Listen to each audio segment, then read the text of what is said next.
Sweden থেকে যারা নিজ দেশে ফিরে যাচ্ছেন তাদেরকে টাকা দিচ্ছেন সুইডেন সরকার, যা কিনা বাংলাদেশি মুদ্রায় প্রায় 40 লাখ টাকা। উত্তর ইউরোপের স্ক্যান্ডিনেভিয়ান উপদ্বীপে অবস্থিত এই নর্ডিক দেশটির ডানপন্থী অভিবাসীদের নিরুৎসাহিত করতে সম্প্রতি এমন ঘোষণা দিয়েছে দেশটি।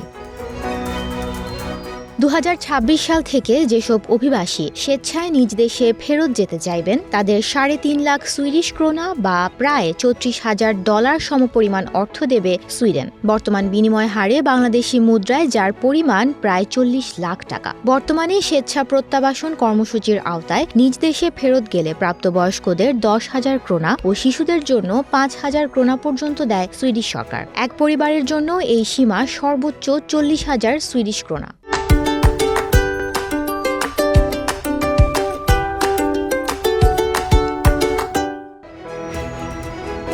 ক্ষমতাসীন ডেমোক্র্যাট দলের নেতা লুডভিগ এসপ্লিং জানান, 1984 সাল থেকে এই নিয়ম চালু থাকলেও তা অনেকটাই অজানা রয়ে গেছে। দেশটিতে সুরক্ষা পাওয়ার অধিকার যেমন আছে, তেমনি ফেরত যাওয়ার অধিকারও আছে। কেউ প্রত্যাবাসনের সিদ্ধান্ত নিলে তারা আর্থিক সহায়তা দিয়ে থাকে। খুবই কম সংখ্যক মানুষ এখনো পর্যন্ত এই সুবিধাটি নিয়েছেন। সরকারের হিসাবে গত বছর মাত্র একজন এই সুবিধা গ্রহণ করেছেন। তিনি আরও বলেন, মানুষকে বেশি বেশি এ বিষয়ে জানানো গেলে এবং অর্থের পরিমাণ বাড়লে সুইডেন ছেড়ে যেতে আগ্রহী অভিবাসীর সংখ্যা বাড়বে। দীর্ঘ সময় ধরে যেই অভিবাসীরা বেকার এবং যাদের আয় কম থাকায় রাষ্ট্রীয় ভাতায় চলতে হয়, এমন কয়েক লাখ মানুষ এই প্রণোদনা গ্রহণ করবেন বলে আশাবাদী তিনি। যদিও স্বেচ্ছায় প্রত্যাবাসনে আগ্রহীদের জন্য বরাদ্দ অর্থের পরিমাণ না বাড়াতে পরামর্শ দিয়েছিল দেশটির সরকারের নিয়োজিত অনুসন্ধান দল, কারণ তাদের ধারণা সরকারের যে ব্যয় হবে তার তুলনায় আশানুরূপ ফল পাওয়া যাবে না। কিন্তু এ পরামর্শ না মেনেই অর্থের পরিমাণ কয়েক গুণ বাড়ানোর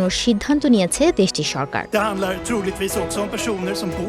বসবাসের অনুমতি না থাকা অভিবাসীদের স্বেচ্ছায় ফেরত যেতে ইউরোপের বিভিন্ন দেশেই এমন কর্মসূচি আছে। এক্ষেত্রে ডেনমার্ক দিয়ে থাকে জনপ্রতি $15,000, ওইদিকে ফ্রান্স দিয়ে থাকে $2,800, জার্মানি দেয় $2,000 আর নরওয়ে দেয় $1,400 পর্যন্ত।